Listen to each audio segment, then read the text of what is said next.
तो जय नित्यानंद। तो आज का जो ज्ञान है उसमें मैं ये बताना चाहता हूँ कि हम जो परमात्मा की भक्ति करते हैं, साकार भक्ति, जितने भी महात्म्य के ग्रंथ हैं, महात्म्य यानी जैसे मान लीजिए 18 पुराण है। मान लीजिए 18 पुराण में से हम लेते हैं विष्णु पुराण। चलिए विष्णु पुराण की जगह हम लेते हैं श्रीमद् भागवतम। तो भगवान श्री कृष्ण के जो जितने भी अवतार हैं, जितने भी उनकी लीला गुण हैं, उसके बारे में बताया गया है।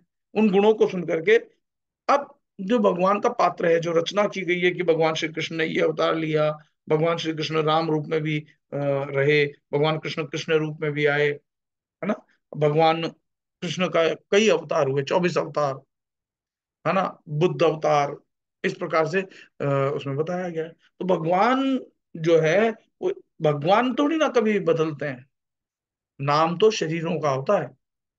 शरीर, जिस शरीर में भगवान आए, मान लो कृष्ण रूप में वो इस जगत में प्रसिद्ध हुए, तो कृष्ण अवतार में उन्होंने जो जो लीलाएं की, यानी वो आत्मा जो है, नाम शरीर का है लेकिन आत्मा हर शरीर में है। अब जिस शरीर में किसी व्यक्ति ने अपने भीतर की विशेषताएं, जो परमात्मा की जो विशेष गुण होते हैं, देखो परमात्मा निर्गुण होते हुए भी संसार में कैसे गुण को अभिव्यक्त करते हैं, ज्ञान, तेज, वैराग्य, ये सब जो गुण हैं, विशेष गुण, वो प्रदर्शित होते हैं।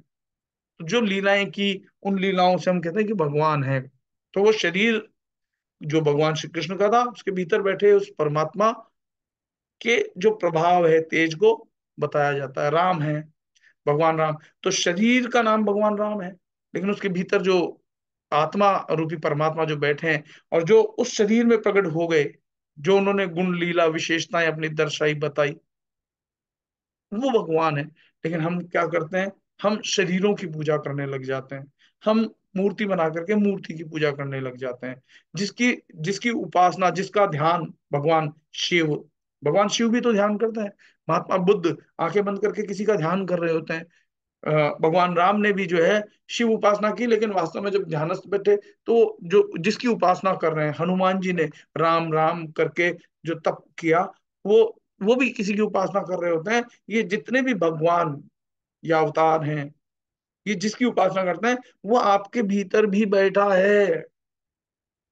आपको भी उसी की उपासना यानी ध्यान करना चाहिए। उपासना, उप का मतलब होता है पास में बैठना, तो आसना, उसके नजदीक बैठना, उसके साथ बैठना, उसके उसका संग करना उपासना है। तो जब आप मेडिटेशन में बैठते हो तो आप उससे कनेक्ट होते हो, अपनी ही आत्मा से कनेक्ट होते हो। अभी जब आप जिस स्थिति में हो, आप आत्मा की नहीं, आप जीव आत्मा की स्थिति में हो। जीव आत्मा का मतलब आप बंधे हुए हो मन और माया के कारण।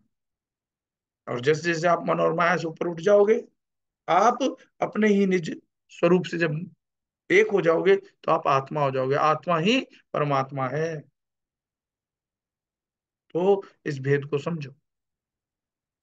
तो आपको जो उपासना और साधना करनी है, किसकी करनी है? जो सबके भीतर बैठा है वही आपके भीतर बैठा है, जो आपके भीतर बैठा है उसी के साथ आपको एक होना है। एक राम, दशरथ का बेटा। तो दशरथ का बेटा, वो कोई और बाहर वाले जो हैं, उनका भी हम आदर करते हैं, सम्मान करते हैं, हमारे पूर्वज हैं, ठीक है, उनका भी आदर करते हैं। परंतु एक राम दशरथ का बेटा, एक राम घट घट में बैठा, जो राम आपके घट में बैठा हुआ है, सभी के, जितने भी लोग हैं, सबके घट में जो राम बैठा हुआ है, ऐसे ही जब सबके घट में बैठा हुआ है, तो आपके घट में भी बैठा हुआ है। तो आपके भीतर जो बैठा हुआ है, उस आत्मा से कनेक्ट करना है, इस जीव, और मन को लगाना है इस आपकी ही आत्मा में। जैसे जैसे आप अपनी आत्मा में इस मन को लगाओगे, मन क्या है? संसार में लग रहा है मन, रुपए में, पैसे में, बंगले में, गाड़ी में लगा हुआ है। इसको वहां से हटा करके अपने निज स्वरूप, अपने चैतन्य स्वरूप आत्मा में अगर आप लगाओगे, अपने हृदय स्थान में, मैंने आपको साधना के दौरान बताया, अपना जो हृदय है, आध्यात्मिक हृदय कहाँ है? फिजिकल हृदय अलग है, आध्यात्मिक हृदय अलग है। तो आध्यात्मिक हृदय, हृदय स्थान पर आपको ध्यान लगाना है, मन को ध्यान करना हो। और जैसे जैसे आपका ध्यान परिपक्व हो जाता है, आप अपने आत्मा से कनेक्ट होते हो, तो आप भी वही राम और कृष्ण की तरह अवतारी कहे जाते हो। इसलिए जो भगवान शिव, जिनका जिनकी उपासना करते हैं, ध्यान करते हैं, राम, हनुमान जी, महात्मा बुद्ध, या जितने भी देवी देवता, ऋषि मुनि तपस्वी जिसका ध्यान करते हैं, वो उनके भीतर है, तो वो आपके भीतर भी है। उसी का ध्यान करो, उसी की उपासना करो। तो आज का यही संदेश है। और ज्यादा समझना है तो आप कनेक्ट हो, साधना करो, हर रोज मिल करके बैठो, बैठो, साधना करो। कैसे करते हैं, इसके लिए मैंने पहले भी बता दिया है कि आपको व्हाट्सएप नंबर दे रखे हैं मैंने यूट्यूब में डिस्क्रिप्शन में, वहां से नंबर लो। ज्यादा जानकारी चाहिए, वहां जानकारी आपको मिल जाएगी, और साधना में कनेक्ट हो। और कभी कभी निशुल्क साधना भी मैं कराता हूँ। तो उसमें निशुल्क साधना में क्या होता है कि हफ्ते, 2 हफ्ते, 15 दिन में या महीने में जब भी एक संकेत मस्तिष्क में आता है, तब मैं कराता हूँ निशुल्क। तो जुड़ो उसमें, आपको पता चले कि हम कैसे अपने आप को जान सकते हैं। हर चीज की एक प्रक्रिया होती है। उस प्रक्रिया को जान लेने के बाद आप उस उद्देश्य तक पहुंच सकते हो, मूल उद्देश्य तक। और यदि प्रक्रिया गलत हो, मान लो आप प्रक्रिया वही दोहराओ और परिणाम बदल जाए, ऐसा चाहो तो ये असंभव है।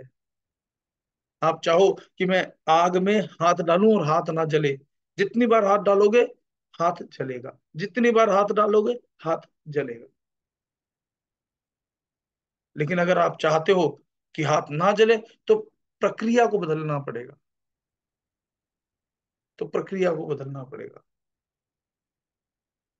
जैसे आप सूर्य देव, बहुत गर्मी है, बाहर निकलते ही जल जाओगे, तो आप क्या करोगे, कोई ऐसी कार का निर्माण करोगे जिसके अंदर एसी चल रहा हो। अब आप अभी भी धूप में, तेज धूप में निकले हुए हो, लेकिन आपने एक प्रक्रिया अपना ली, एक ऐसा पदार्थ, एक ऐसा आपने घर, एक ऐसा आपने आवरण बना लिया जिसके भीतर आप बैठे हो, लेकिन भीतर एसी चल रहा है, बाहर कितनी ही गर्मी है लेकिन अब आप पे प्रभाव नहीं पड़ रहा। तो प्रक्रिया बदली ना आपने। पहले आप स्वयं निकलते थे तो जल जाते थे, अब आपने चारों ओर एक आवरण का निर्माण किया। ठीक इसी प्रकार से अगर आपको दूध में से घी निकालना है, तो एक प्रक्रिया है, उस प्रक्रिया को जानना होगा, उस प्रक्रिया के बाद आप घी निकाल सकते हो। अगर आप साधारणतः देखोगे तो दूध में आपको घी दिखाई भी नहीं देगा। तो इस चीज को समझो। जो जितने भी अवतार हैं, जितने भी हम भगवान मानते हैं, वो भगवान ने जिनकी साधना की है, वो आपके भीतर भी है। और उसी भगवान के साथ एक हो जाने के बाद आपको भी लोग भगवान ही कहेंगे। और आप दुखों से मुक्त हो जाओगे, चिंताओं से मुक्त हो जाओगे, बीमारियों से मुक्त हो जाओगे, कष्टों से मुक्त हो जाओगे। उसी को मुक्ति कहते। तो जय नित्यानंद, आज का यही मेरा संदेश था। मैं जो यूट्यूब पे डालता हूँ उसका आप शेयर किया करो सभी लोगों को, ताकि और लोगों के जीवन में भी ये ज्ञान रूपी प्रकाश फैले, पहुंचे उन तक। धन्यवाद। जय नित्यानंद।